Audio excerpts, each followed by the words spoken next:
On today's episode of Locked On A's, we are talking about the Arizona Fall League. What is it? Which A's players are participating in it this season, and what that could mean for the winter?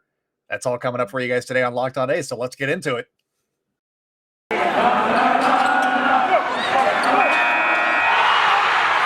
are Locked On A's, your daily Oakland A's podcast. Part of the Locked On Podcast Network, your team every day.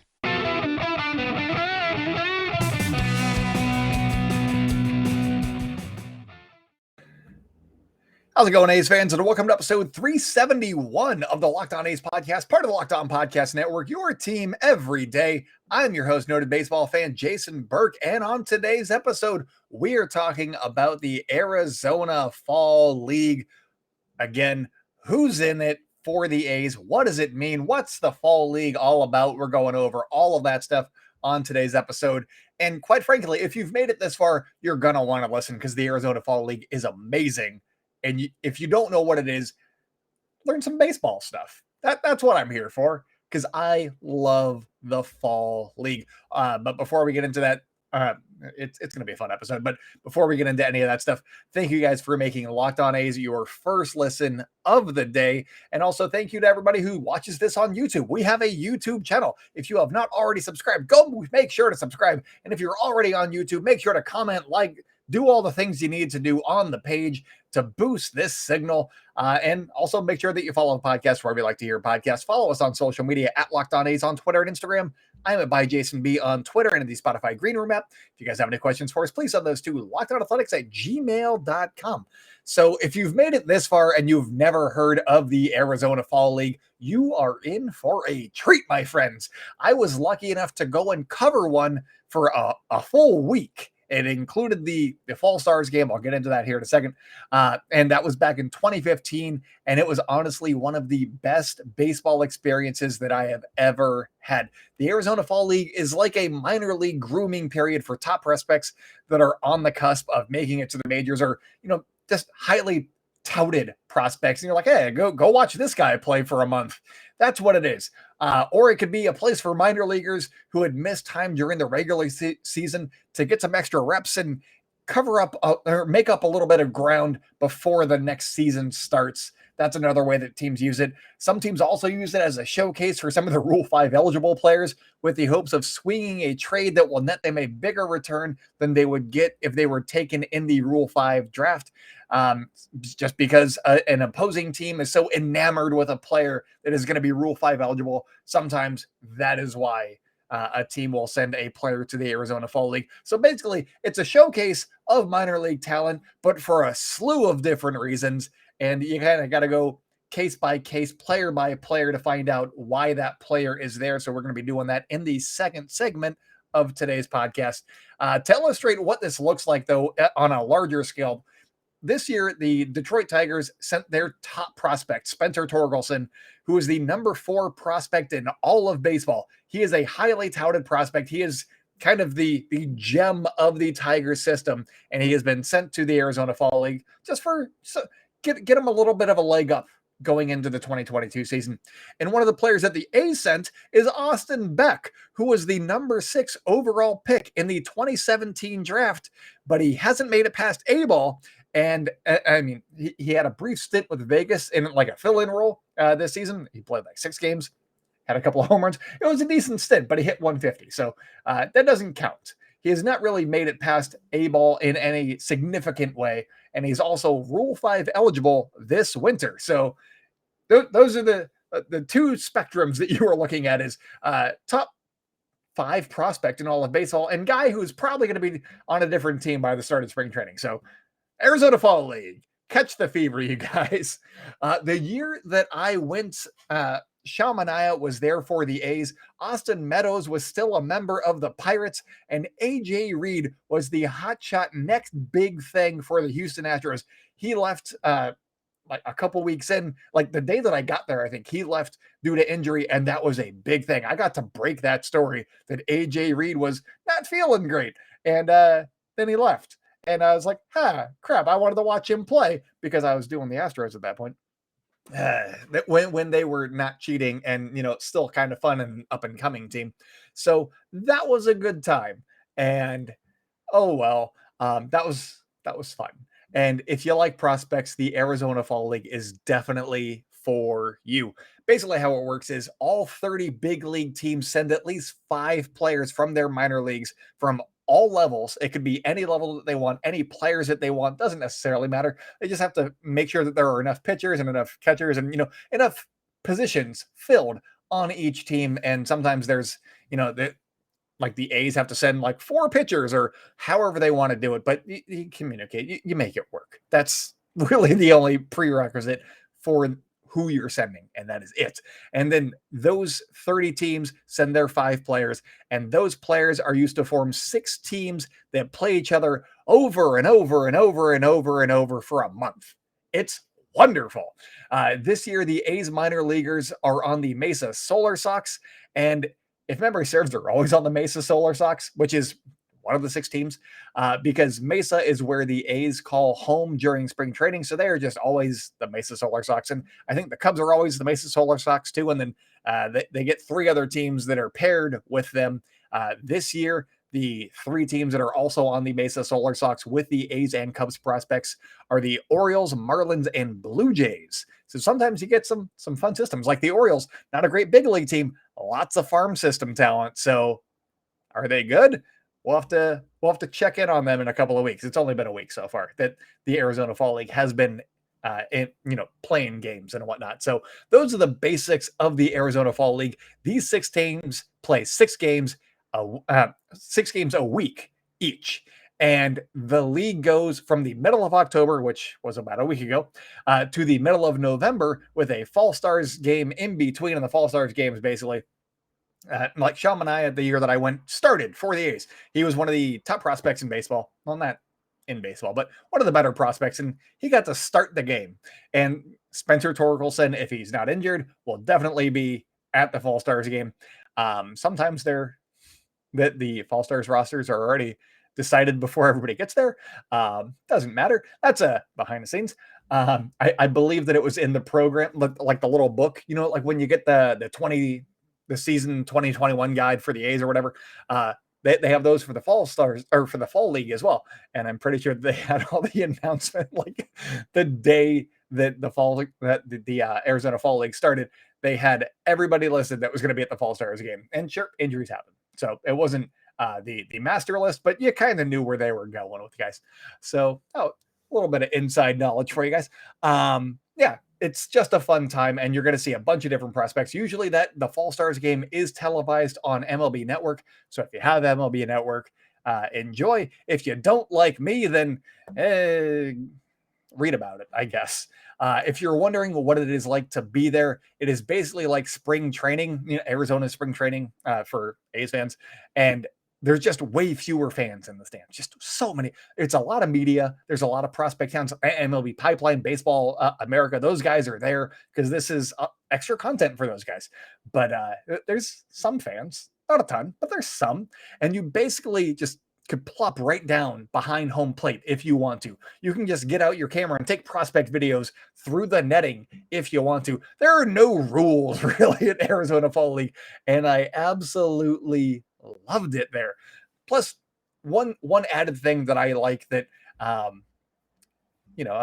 wish we could hear more of in baseball games is you can hear all of the action on the field because there's nobody there. There's not a lot of cheers. Nobody's really having a rooting interest. They just want to watch baseball, and it's wonderful. And you can hear guys communicating what to do on each defensive play, like go go go, 6 or should have picked a different position as opposed to 6.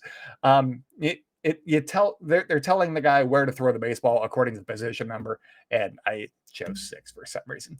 Anyways, it's just a new layer to watching a baseball game, and it's a lot of fun.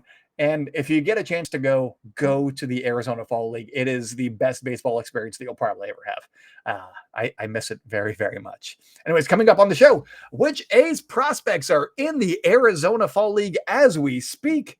That's what's coming up for you guys on Locked On A's. So stay locked in. We're Locked On A's, and I will be right back.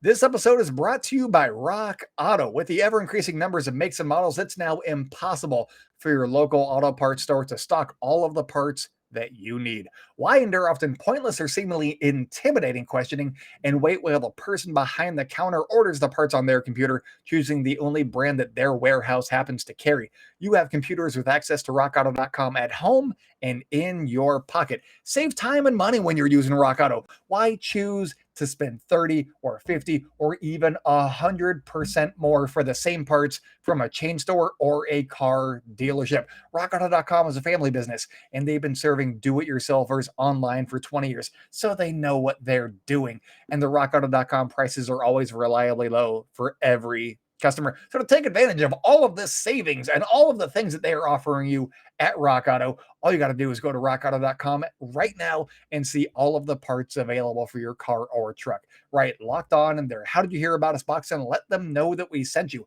Amazing selection, reliably low prices, all the parts your car will ever need. rockauto.com. Alrighty. How's everybody doing? If you watched the last YouTube video, this is only for YouTube people. If you watched the last one, I'm still wearing the shirt from the last one because I recorded that one about 2 hours ago. So getting all my episodes in before the end of the week. So I threw on a sweatshirt so it didn't look so obvious, but the cat's out of the bag now, everybody. I thought that was fun. Have you been to the Arizona Fall League? When did you go? Who was the prospect that stood out to you? I mentioned some of the ones that I saw, AJ Reed and all those guys. I didn't actually get to see AJ Reed except for him leaving. But for me, the one that I was like, hey, that guy's interesting, Daniel Polka, who's actually been in the majors a little bit with the White Sox, I believe, and maybe the Twins. He has been fairly decent. He can hit home runs, and that's about it. But his base running, I think, was what did it for me. He knew what he was doing when he was running the bases, and I like that. He's not a fast guy, but just his intuitiveness stood out to me. And so I went out and bought a Daniel Polka minor league baseball card. I was like, I like this guy. And that cost me $1. I don't think that it's worth $1, but I have that now. Memories. Also, I don't know if you guys have seen this one. It is... that was this. I got this thing. I made it A's colors because I'll always know which one's mine.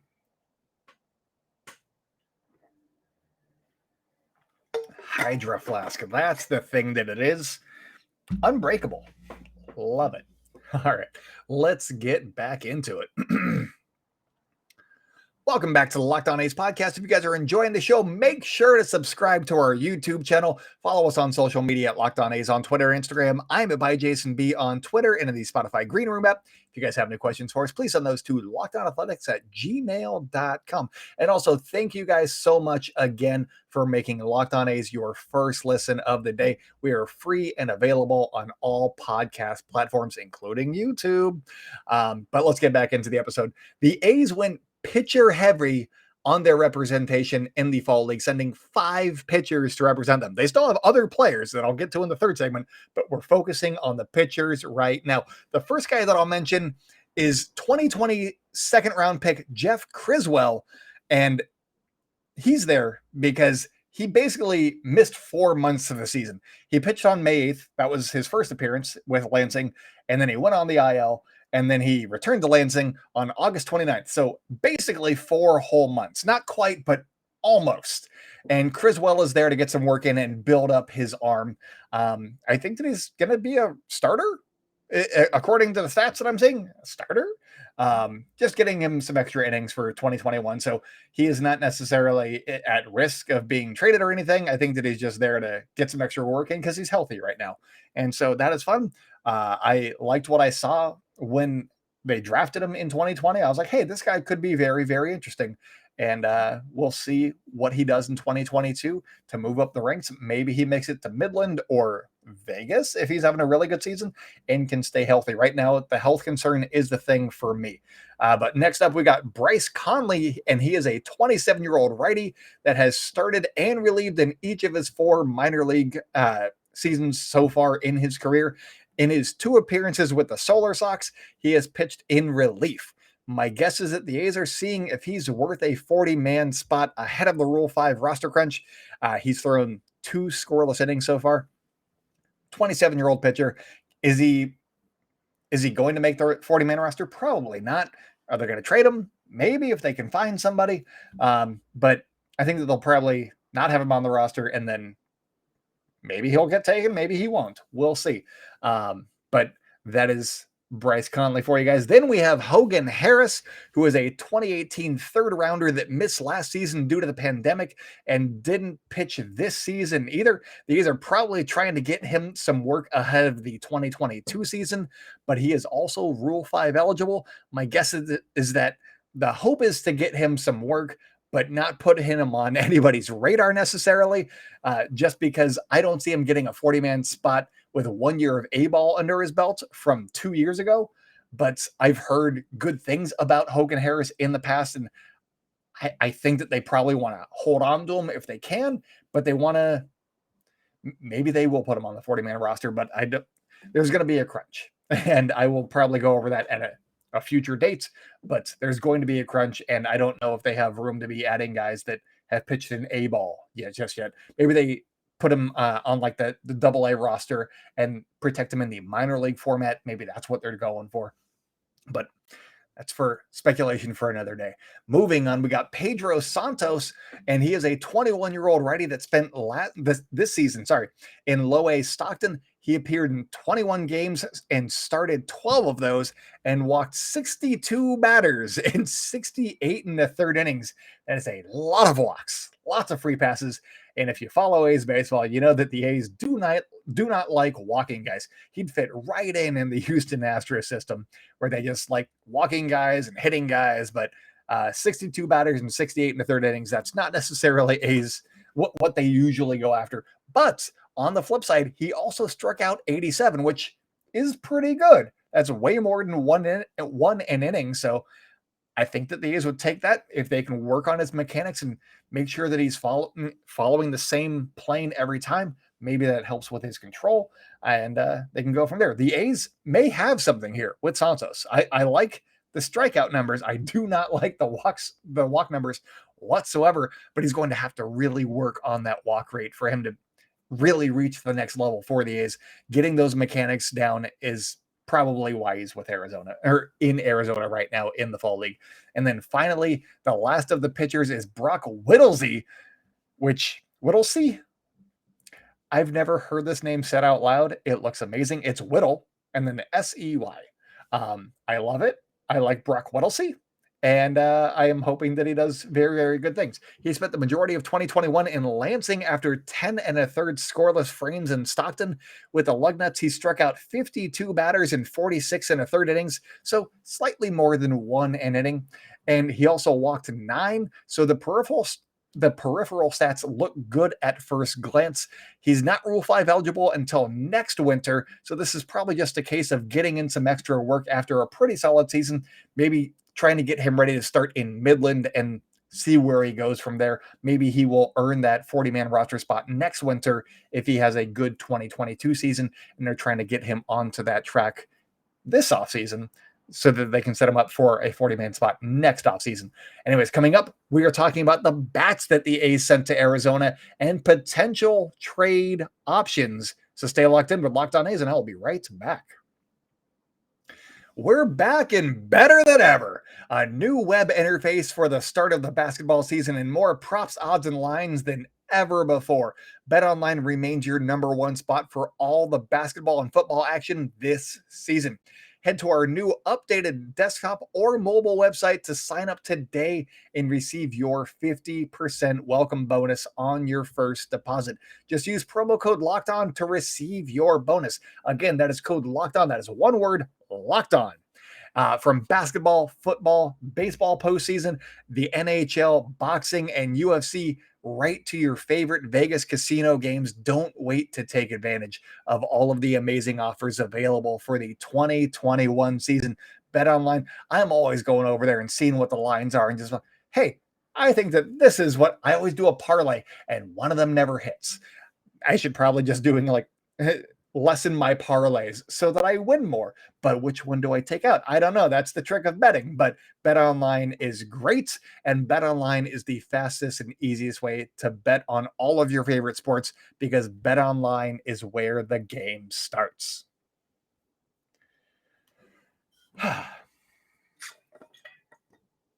I like the fall league. I really do. I need to go back. I have a child on the way. I really want to go to the fall league again. That sounds like a lot of fun.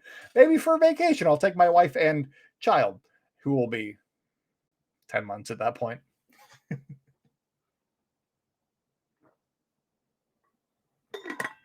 That'd be nice. All right. Let's wrap this thing up so that I can have some dinner before bed. Welcome back to the Locked On A's podcast. If you guys are enjoying the show, make sure to hit subscribe wherever you like to hear podcasts. Follow our new YouTube channel. Comment if you're on YouTube already. Subscribe, like, do all those things. And also make sure to follow us on social media at Locked On A's on Twitter and Instagram. I'm at @ByJasonB on Twitter and in the Spotify Green Room app. If you guys have any questions for us, please send those to lockedonathletics@gmail.com. Let's get into the A's bats. They sent 4 bats to the Arizona Fall League, and all 4 are pretty solid players that you would think might have a future with the A's in the right circumstance. First up, we have friend of the pod, Jonah Bride, who, you guessed it, is Rule 5 eligible. Jonah Bride missed some time in the middle of the season for personal reasons, but at the end of the year, the totality of the season, he was hitting .265 with a .407 on base, walked as much as he struck out, and had a .130 WRC plus. That is 30% above league average, and that made him one of the better bats in all of AA. I think he ranked 24th in WRC plus in all of AA. That's all of the teams that have AA's. They're not just the Texas League, all AA's. That sounds weird when you say it, all AA's. But anyways, moving on. My guess here is that they want him to work on his defense because his bat's been pretty solid. Maybe he missed some time and that's why they did it, but it's got to be defense. It's got to be defense is my assumption here, reading the tea leaves. Next up, we got Logan Davidson, who is good at defense and is not Rule 5 eligible, but he is there alongside Rockhound's teammate from this past season, Jeremy Eierman, who is Rule 5 eligible, and both guys are middle infielders. And for the A's to include both of them on this roster, it really feels like one of them will get moved this winter. So they're showcasing both and plan to field offers for each of them and then decide from there. They got Nick Allen. He'll be in AAA or in the big leagues with the A's. They got guys coming up that are going to be taking one of their spots. I assume one of them will be in AAA, and then they go from there. Is it a great thing for depth? No, but there is a roster crunch, and I will definitely go over the roster maybe in tomorrow's episode, maybe next. I'll probably do it next week so I have more time to actually prepare it, but there is a roster crunch. I'm not just saying that. But let's just keep this train rolling here. The final bat for the A's in the Fall League, I mentioned him earlier, and that is Austin Beck. Beck played in 69 games in Lansing, which is the same level, high A, that he was at in 2019. Obviously, there was a pandemic in the middle, but you got 2019, 2021, hasn't necessarily made progress. Not necessarily his fault, but it's the stats that go along with the lack of progress that I'm a little bit more concerned about here.